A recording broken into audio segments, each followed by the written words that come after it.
Hi guys, welcome to Art Talk with April, Season 3. I'm April Harris of Inked April, located in Birmingham, Alabama. We have some wonderfully inspiring artists on this season. Let's get started. Welcome to Art Talk with April. Today we have Kat Schappach. Kat, how did you get into art? Well, I got into art, and it's a funny story. When I was probably about 3 years old, 4 years old, and it was my calling. My mother used to read to me, and also she used to sometimes illustrate while she was reading and draw pictures or tell me funny stories. And she drew a pony for me, and she put high heels on it and a dress, and I was very frustrated and very angry. And in my little mind, of course, couldn't have a dress on and couldn't have high heels. And it was kind of a challenge for me to draw better or show her what it was supposed to look like. And it turns out that as an adult, I ended up drawing horses in high heels with dresses. So surrealism surrealism is a really important part of art. Yes. Oh, that's so wonderful. Did you go to any kind of school or are you self-taught? I mean, I guess you started when you were very young. I was young, and I had two parents that embraced artistic risk taking and lived Nice. in an area of New York that was in a Westchester area, Hudson River Valley, where many, many famous artists gathered and taught classes. One of my Yeah. earliest experiences was working, I think I was 7 years old, and I was painting bricks for the background scenery for Barbara Streisand's Hello, Dolly. And Whoa. anytime, yeah, right? And I was a baby, and anytime a famous artist came into town, they would have me take lessons with them. So I took photography from the famous Roman Vishnak, who did Life magazine covers. I worked with Sam Savitt, who was a horse illustrator. There were just so many people that I was lucky to actually spend time with and work with. And then it just was a natural procession for me to go right into all art forms. There's Yeah. nothing easier than done. So I just love it all. Oh my gosh. I that is so amazing. What a great way to grow up. Honestly. Oh my goodness. Yeah, And I loved it. yeah, and then to have all of those influences, show you how to do different things. Yeah. So, like, did you immediately go into like pen and ink drawings, or did you try some other things, or what A is your? lot of other things, and I had to, but I took watercolor. I did like to watercolor. I used to do murals for restaurants. Wow. My first business in art was to pay my way through school, and that was doing fabric sculpture for the gazebo in New York City, which Wow. which opened up a lot of. It was on Madison Avenue, so that opened up an enormous amount of kind of income for me and connections. So that was Sure. pretty cool. That was pretty cool. So, I mean, you've basically done all these different types of mediums. I guess I'm wondering because, like, your work today is so amazing. I absolutely love it. I can't tell you. And then it's also very well done. It's the pen and ink style. It's one of my favorites personally, and I just love the way that you go about creating these sort of fantasy scenario worlds. It's just, I mean, like you can start looking at it and just find more and more and more going on. Yeah, the devil is in the detail, right? Yes, yes. And I'm a fan of detail. I'm just crazy for it. So you were doing all of these different kinds of mediums, like um, And I believe you're also an artist educator, correct? I am. I am. And I think Picasso once said it took him a lifetime to learn how to paint like a child. And I found one of my greatest joys in my career is working with kids, because I have to undo, first of all, a lot of the things that were done to them growing up, which it's kind of like they're molded into certain concepts and they're in boxes. And for me, as an art teacher who's completely out of the box to begin with, to work with kids to kind of open their eyes and say, hey, take risks, make mistakes, see what we can do with that.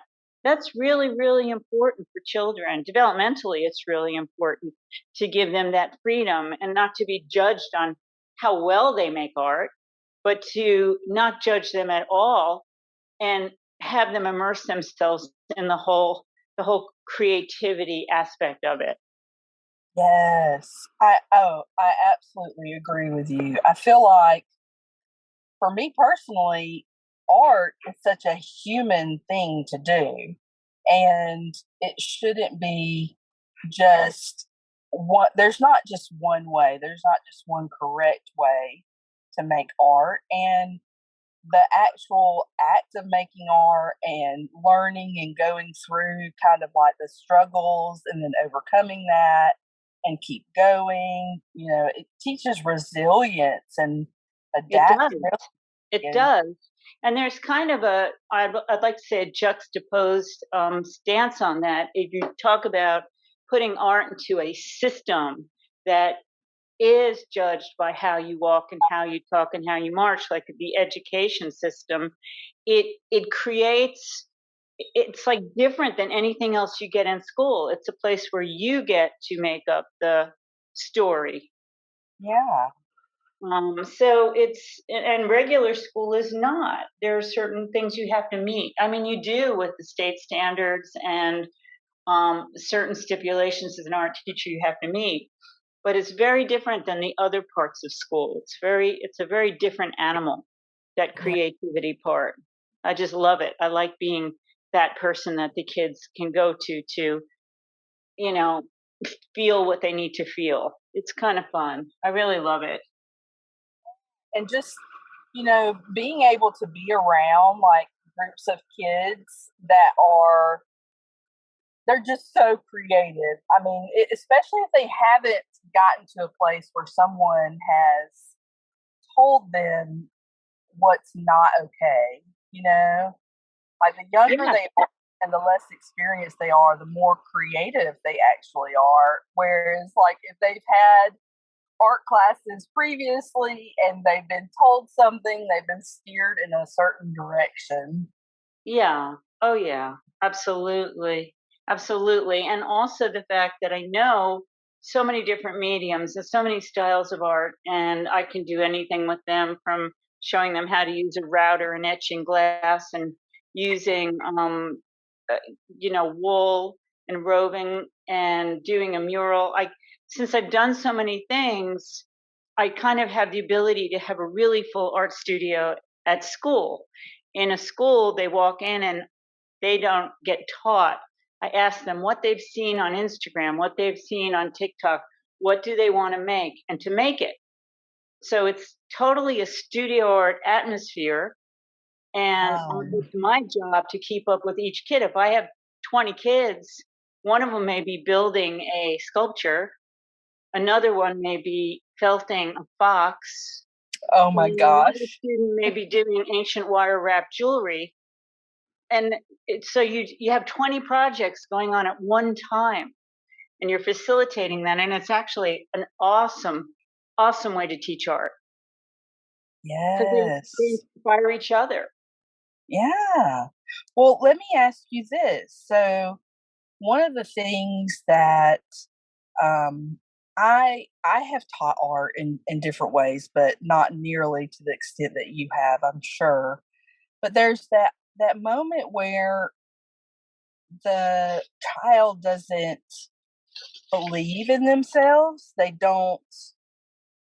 They're kind of stagnated, or they're not able to trust the process and be brave. What do you tell kids when they're at that place where they're like, I can't? That's such a gorgeous question. I absolutely love that question. And that's the first thing that happens when they all walk into a studio art class. They say, okay, what are we doing? And I said, no, no. What are you going to do? And you can sit there, you can research, you can do whatever you want until you find something. Now, if they're stuck, I've had students stuck for 2 or 3 days. Yeah. They'll see somebody else starting a project a lot of times, and they say, I think I want to try that. And they use that other student as kind of their guide and Mm. as help. And by the end of the term or the semester, that student that had the most trouble starting usually ends up being the most prolific, hungry artist in the class because they realized they had the license to fail and continue and not be judged for it. But there were so many things at their fingertips that they could use that they had been starved for. So they just go whole hog. They just love it. Wow. Wow. Uh, and that just makes me like, so in thinking of children and the other side of the coin of that, in adults, just being able to embrace creativity and making and start, you know, Hmm.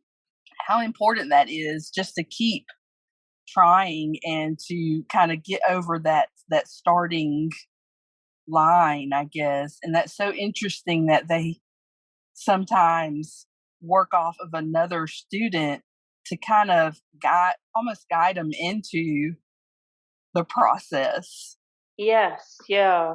Now, when I've taught college for it, like creativity in the classroom was a class I like to teach, helping people that are generally not creative that are going into the teaching profession. They Yeah. they need a lot of work. Yeah. They need a lot of work. They're harder to teach than kids for sure. You would think it would be the opposite. But to give them the license and resist saying, oh no, you can't do that, or that's not how trees live, or we're all going to do this at the same time, or even judging kids on what their creative means are, that's very hard for adults. Yes, yes. I think at some point, someone has said, you can't, or that's not good enough, and that really sinks into a person's soul, and it's hard to let go of it, I think, when someone truly believes that they cannot do it. No, it's funny, the only thing I grade them on really is finishing the project and also how professionally they do their digital upload, because that is important. Yes, isn't it? Oh my goodness. That's so wonderful though. I love talking about art and education, and I've spoken to many artists who they either had that teacher in their life that just gave them license and supported them and led them through it, so that they do it as adults and they create still to this day, or they've got this teacher in life that just crushed their spirit and told them, no, that's wrong, you can't do it. And then they stop for a period of years, and then they end up trying again as adults and really loving it. It's one of those things I can get on a real soapbox about it because it just Yeah, breaks my heart, yeah. And you I've know. also had those wonderful influences in my past that I have lost, teachers that have been near and dear to me. And, some of their art hangs in my house, more of their art than my art. Yeah, I just, it's very close to my heart. And even sometimes students that I've had that are near and dear to my heart. One of them recently had a tragic accident. He was one of my closest students, and he died, and it was I had PTSD from it. It oh just my absolutely gosh. crushed me because he was one of my students that was going into art professionally when he got out of high school, and Wow. it was so heartbreaking. was just so hard. I can imagine. I'm so sorry. That's Yeah, just it is terrible. sad, but it's a passionate career to go into. I don't. A lot of times I do art just to do it. I just do art Mm, just to do it, and it gives me something to do. But other times it may be something that I feel passionately about, and I have to put those hidden messages in my work. Some work is just detailed and fun and whimsical, and other stuff is cries, emotional cries, or emotional messaging, or symbolic messaging. And those are the pieces that I get the most flack about. They're oh, most controversial, and like the beekeeper, which is a pencil piece, and yeah. people freak out when I post that. They Oh freak my out. gosh. So, Wow. Well, it's one of those things where do you feel like, well, for one thing, I'm not quite sure what your process is about going, like creating your ideas. Do you plan significantly ahead of time before you do these drawings, or are they kind of just in the moment, very I'm drawing these major artworks, but then I have a creative moment or an idea, or let me put this in too. yeah. Okay, so I have many different processes. I have processes where people hire me to cover certain aspects or an illustration that they want done. So I Mhm. create a storyboard and I collect all my images from all over the internet, like an AI computer in my own head. Yeah. And I'll do a folder and I'll put all those images together and I'll stare at them and I'll look at them and I'll combine those things to get from point A to point B. Then there's the other aspect where it's almost like a drunken stupor, although it's not because I was drinking. When I had breast cancer and I went through radical surgery, and I was pretty much by myself through the entire thing, I Oh my created the goodness. strongest works. I think 5 days out of the hospital, I was drawing in my bed. And those are probably my most gut felt pieces. And so I have that dark side where I go, or some issue that happened to someone that I see on the news, or something that I think is unjust or unfair. Those are things that appear in those emotional pieces. And then other pieces, I want to create symbolism and I go about finding symbols and combining them.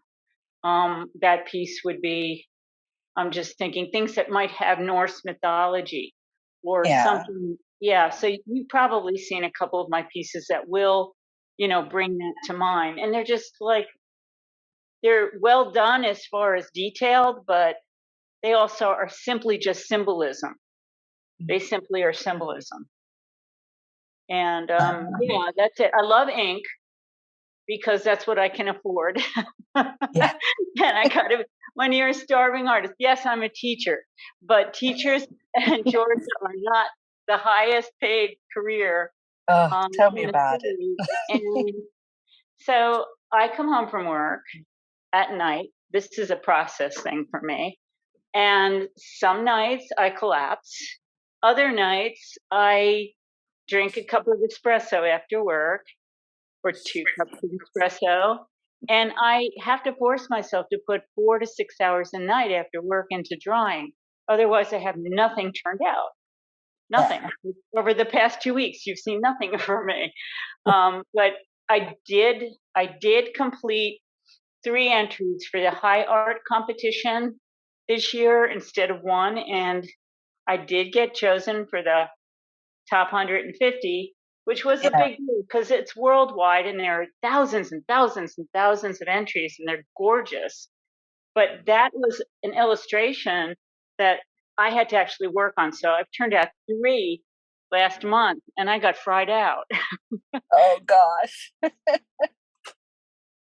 So I'll be back into it That soon. is so exciting, and I think you've done the high art competition before, right? Yes, last year I took second and I had no idea I could even place. I was I think I woke up the entire neighborhood jumping up and down and screaming when I won because I just felt like somebody recognized little old me.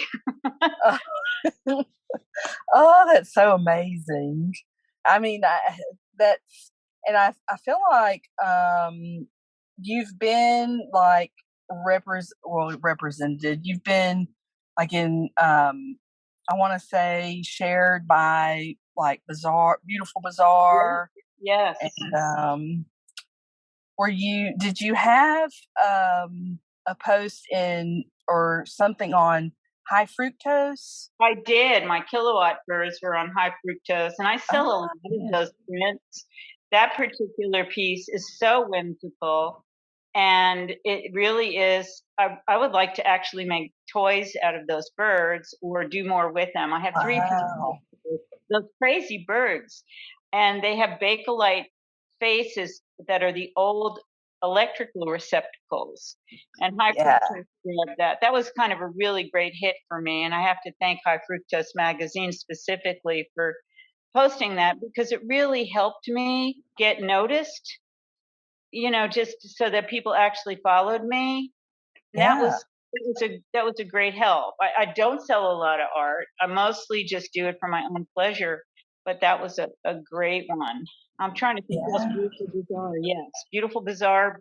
Just recently, I think probably 6 months or 8 months ago, posted Tulipa, and I just sold that original piece after I had it Wow. scanned. But there are limited. I do limited prints, like of certain things that people have purchased with their permission. So Tulipa now lives, I think, in Texas, but that person can correct me if they hear this. But it might be Massachusetts. My brain is shot. But yes, that beautiful drawing has left my ownership. Wow. Oh, that's so exciting. I feel like I follow a lot of that type of art and that sort of realm of artists, and it's just so cool that you're being noticed by those different entities. Like, have you had any like interaction with Juxtaposed by any chance? I'm trying to think if I did. It was like eons, eons ago, maybe 6 or 7 years ago. I have been on Surreal Art Universe. There's a couple places that have really, really given me a lot of nice kind of exposure. I think that that's been very helpful too. In this world of everything is on a phone, it's both good and bad. It's bad because you don't sell as much art sometimes. And I asked a classroom full of eighth graders this question. I said, gosh, I have all this art for sale, all this beautiful handmade art. And some of it I would gladly sell, some of it I won't sell. And why don't you think any of my art sells? And the kids said this. They said, why would you buy it if you can get it for free by just looking at it on your phone? So that in itself, out of the mouth of babes, right? Yeah. Oh my gosh. Oh, So yeah, and so every now and then I will sell a piece, and I'm really happy to see it go because I can't take it with me, and I have to get my art out of my house. I'm gonna die soon, I think. yes.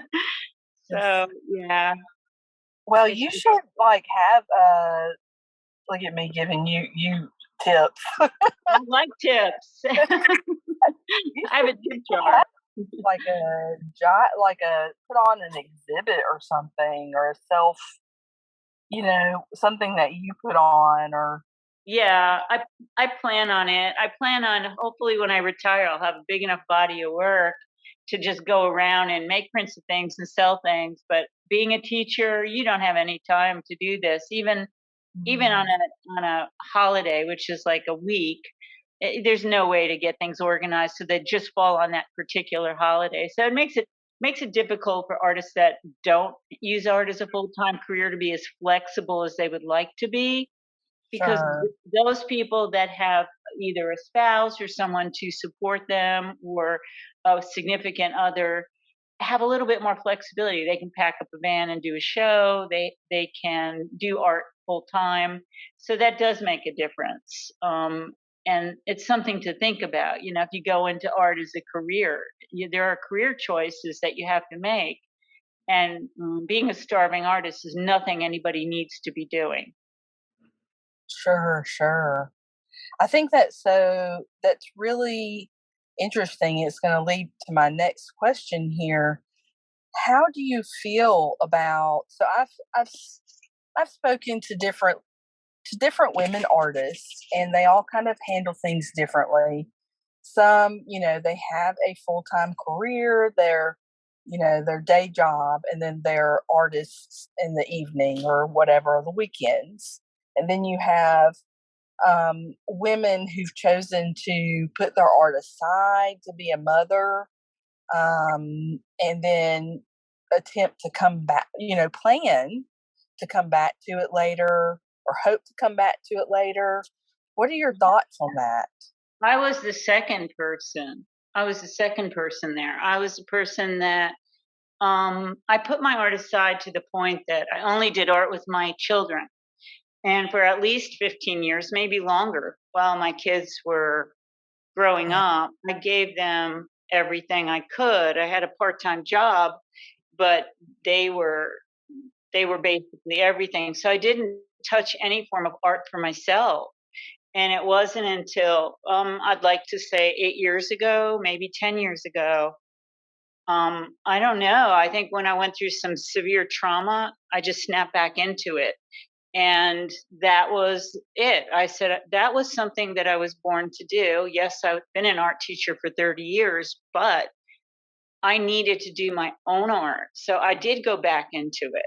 I just it's advice I would give somebody that if you have children, yes, give them your full time, but don't completely give up your career. Don't do that. Mm, Don't give up your art, basically, because that's part of you. It's part of you. You yeah. have to do it. Yes, yes, I completely agree. As I am a mother, that is one of the things that came up when I um, had my first child. It was as if in my community, in my circle of friends and family, it was expected that I was going to stop making art because that was almost like play, like um, don't need to do that anymore. You need to focus on your children. And I've attempted to do both at the same time, and even like bring the kids into the process, Yes. uh, ask them questions, kind of get them involved instead of like either separating it completely and saying, okay, I can only do this when they're in bed or they're gone, or Oh, good luck with that because yeah, you're not in the zone. yeah, yeah. I mean, like, I don't know. It would be one of those things where I wouldn't have, you know, if tried to do it that way, I probably wouldn't feel like it when that moment came. Like, I was Yes. so exhausted that I've, waited till like the very end of the day, and it's late. I'm trying to, like, which I'm sure you're familiar with too, as far as like even being a teacher and how much work teachers put into their career. I mean, because it's not just 8 to 3 o'clock; it's all the time. Yeah. Yeah. No, it's more like let's see, like 5 o'clock in the morning until 5 in the afternoon. So it's 12-hour day. I get up around 5. I have two pets. I have to get them walked, fed, whatnot, and then I have my commute. And I'm not a morning person, so the morning to me is kind of like a Mack truck driving into a Yeah, wall. It's pretty ugly situation around here. So, but I have to look bright and happy when I get to the classroom. But yes, it's a 10 to 12 hour day. yeah, yeah.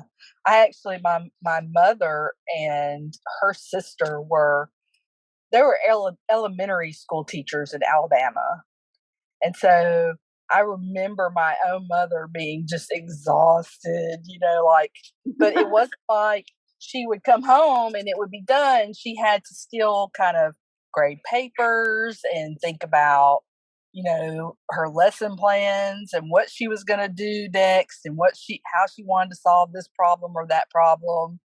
And it was all the time. It wasn't like, when all the kids went home, she was done, you know? Yes, I but get it. Oh my it's goodness. true. And if you go into teaching, you almost have to be an art teacher if you're an artist. But if you do that, you do have your whole summer off. So the day school lets out, that's when most of my art is produced, except for Inktober. Inktober is, can I say a bad word? Yeah, yeah, you can. Inktober is really a bitch month for me because I work all day and then I come home and have to turn out one drawing every day after work for that Inktober process. That's 31 drawings in 31 days. And Yes. it's like the Iditarod of my hand. It's like all these little dogs are tied to my hand and they're dragging it. But some of my best work has come out of Inktober. Wow. I posted something today. It was called the Narwhals. That was for the number 13 in October. And I thought, how would I look at 13? And I did 13 narwhals swimming in the ocean, jumping into a giant pincushion that was a tomato pincushion. So Inktober really presses you to think, for artists that just get into their own mode, they're drawing skulls every single day and they have Yeah. a lot of followers. They need to do things like Inktober to kind of broaden their art muscle. Yeah. I've I've attempted to do Inktober and I think I've actually finished it only one time, but it was one of those things where, it was you get into a mode of doing it and then for me personally, I would hit one of the prompts would just stop me in my tracks. Like I couldn't come up with the idea, and it would be like I would be stuck on that one prompt and I can't get past it. It's like my brain was like, oh no, no, I can't do that. Oh, it's terrible. It's just, I don't know what kind of crazy person thought that up, but let me tell you, I've dwindled down though. I'm just doing I just pick like half of them and I do that, and all the other half's a repeat of the years in the past. Oh wow, yeah, that's a good idea. I think, it are you doing like how big are your drawings when you're doing one a day like that? Sometimes they're 14 or 14 by 16, and Wow. that's just totally crazy. That is crazy. I know it. And I'm up till 3 or 4 in the morning, and I go to work 3 hours later, and I'm like blind and shaking, and the kids are like, "Oh, Miss Cat," they call me. Miss Cat is due, and she's back on Inktober. Oh my goodness. Oh, that's awesome. Oh, why do you do them so big? Why is that? Are you My smallest drawing is probably about 8 by 8, but Yeah. I like to draw big because a lot of times I'm laying in bed knowing that I'm going to fall asleep with a drawing on my chest, and it's Oh, easier to work big at night. oh, yeah, see, it's those little things, those little habits that you as a person, they sort of steer why you do it the way you do, and I think that's one of the ways that art is unique between different artists, is we all have our own little things that we kind of do. Because I've drawn in bed too, and I get what you're saying. That makes total sense. That's funny. I mean, in October, I wake up sometimes with lines on my face because I fell asleep with a micron open. And it's Oh like, no. lucky I have eyes that didn't poke them out. Or I have all this erasing from a factus, that black eraser dust. And I'll wake up in the Yeah. morning and go, what the? And, it's just, I'm like this drug addict in October that's just covered with, you know, oh, it's terrible. Oh my goodness, that's so funny. Have you ever had like an Inktober where there was something that just really it was one of those things where you're like, I don't know about this, but it turned out really good? Yeah, I think that and some of those are the ones that I love or I've sold the most prints of. That giant Blackmore goldfish that's floating above the cats in the ocean, just their Yes. tails are sticking out. That was one, and I mean, there's so many, and then some have been total fails. Like, Yeah. I can't judge. I mean, Instagram has done a whammy with the, how many people can see your work now. I mean, I was Yeah. going from, 2,000 up hits a day down to 25 because Wow. they've changed the algorithm so much because they want more out of you. They want you to give them money, the whole, oh, we should have seen it coming. Yes, But yes. yeah, but Inktober has been something that's pushed me to be more prolific.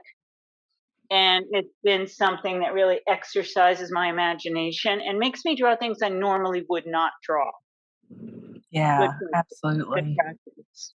Yeah.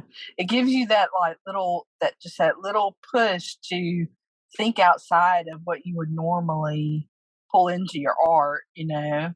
Yes. And with your art in particular, then you're probably thinking, "How can I sort of pull this into my own story or my own feelings about something?" And then you're, like, trying to add it into and create with your own style and your own vision and pull that element in. And like how do you do that? Like, are you um just like, say, like the narwhal thing, you're like, okay, I'm going to do 13 narwhals.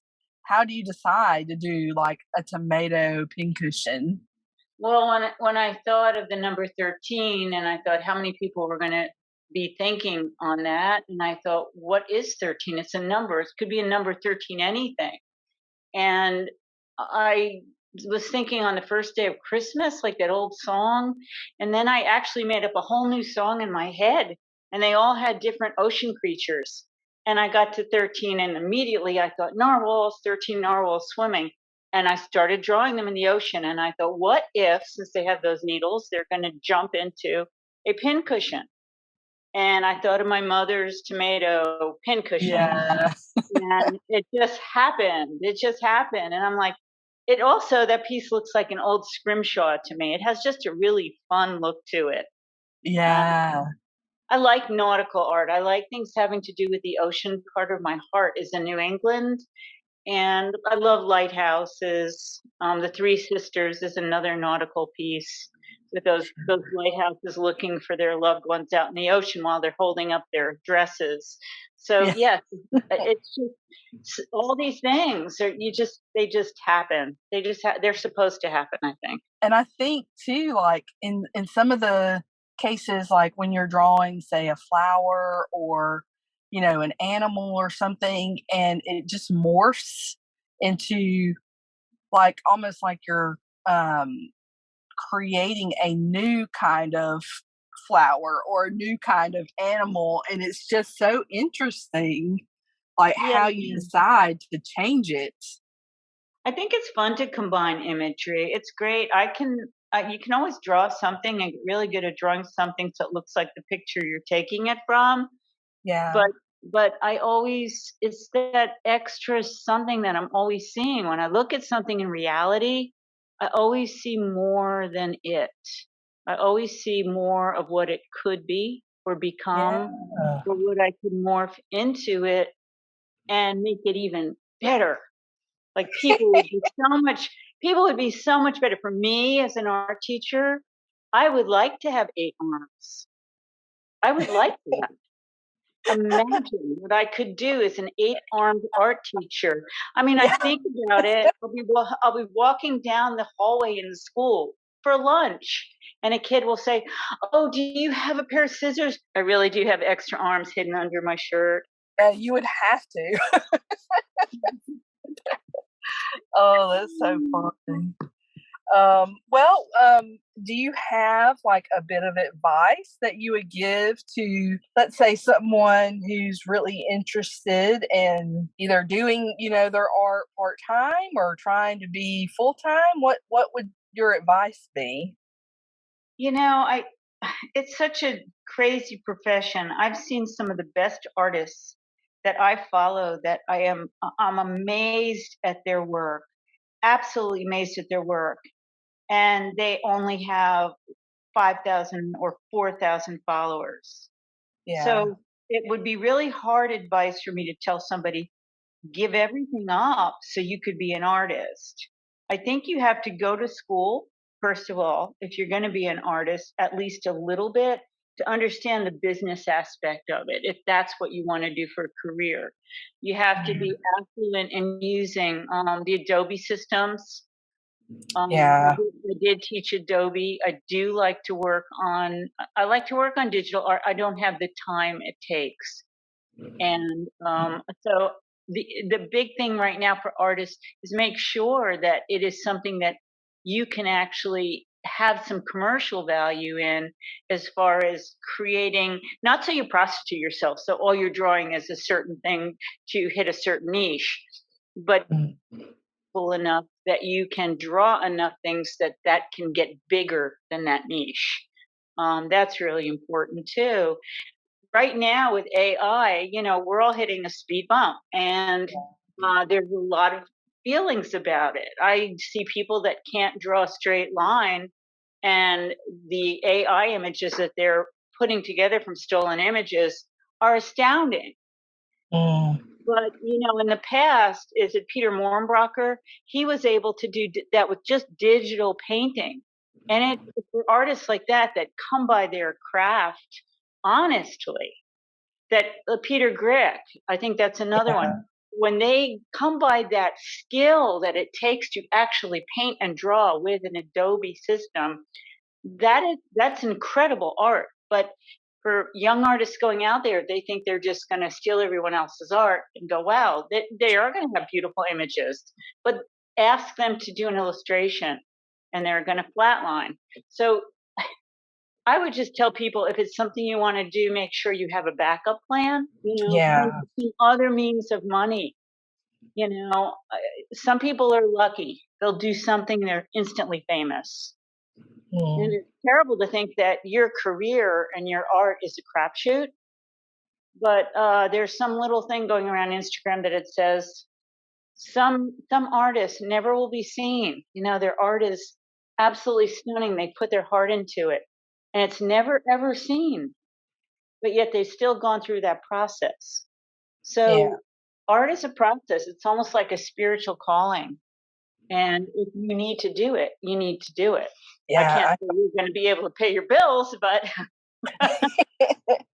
Well, I mean, I think that's one of those things that I struggled with as well, and a lot of artists struggle with is, I think we fall in love with the process and the making, and it's like you said, like you're addicted, and like you were talking about, doing the Inktober, and like you're a drug addict, you're doing all this, you're waking up with, eraser crumbs all over or whatever. And it, yes, you just, it's something, if it's in your heart to do, if you have connected deeply with it and it's something that helps you express yourself and gives you a voice, it's really hard to let go of. And then you really, I think we all hope to do it full time. Not, I mean, maybe not all of us, but it's the dream, right? To be able it to is. to It is. just do that. It is. It is. And then there's always the pet peeve for me is that you'll spend time and you'll do this beautiful piece of art that comes from your heart, and like I've bought art from other people. I know what you can get for 400, 500, $600, but you'll have someone go, "Oh, I absolutely love all the ink work and all the detail." on that big 24 by 14 foot, inch piece, Yeah. and I really want to buy it. They say, I'll contact you right now. I want to buy it. And then you tell them you want $500 or $600 for it. And they said, really? Art's that expensive? And I think, just a piece of paper I put it on was $30. Yeah. They're like, this isn't the same price as, when I go into the store and there's like millions of the same thing. Buy a poster, please. Oh my goodness. And I also think too, with like specifically with pen and ink and you're drawing with microns, that little bitty tip of that pen is your brush. You're not able to make huge, large, sweeping strokes and cover half your paper. You're making tiny little marks, and it takes forever to do some of those things, and it just Yeah. amazes me. Like your output, especially as a teacher, you're really doing a lot of work. It's amazing. I know. I have to slow down. My eyesight it's really paid for 6 or 7 Inktovers, let me tell you. And I've never needed glasses, but I think I do now. It's tough, but yeah, it's very, microns are tiny, and when you get into that stippled work, the little dot work, Yeah. I prefer line work. One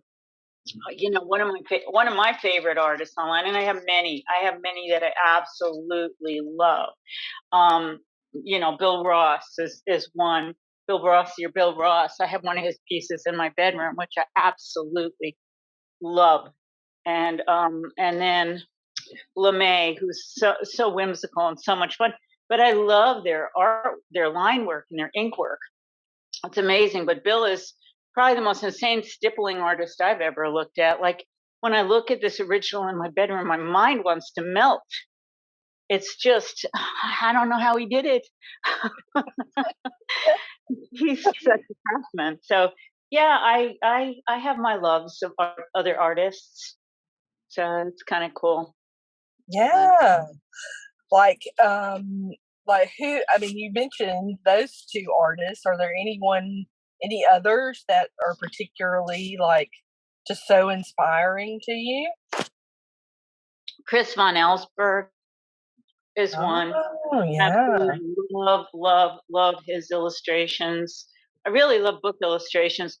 I'm trying to think of that famous illustrator. My brain's drawing a blank. I follow Enchanted. I think her space is called Enchanted Books or Enchanted Booklet on Instagram. Yeah. And this particular person that posts these illustrations has quite a background knowledge of illustration. And those are the illustrations, many of which I grew up with, that illustrated those big hard-covered books. And they were so beautiful.